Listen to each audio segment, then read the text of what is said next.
Let's create a random facts API in Python using FastAPI. First, we import the necessary modules.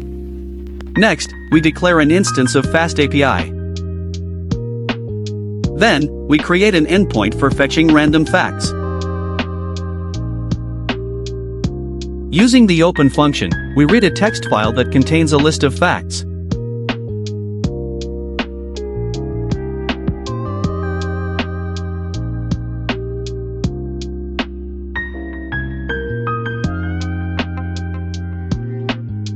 We then use random.choice to select a random fact from the list.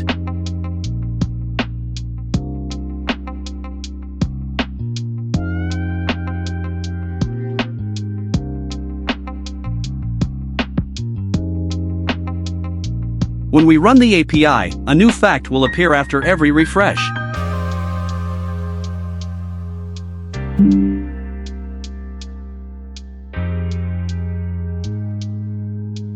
You can also use Swagger for testing the API.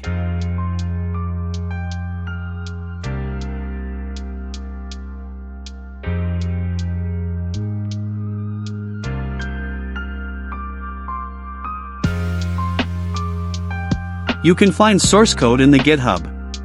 Link in the description.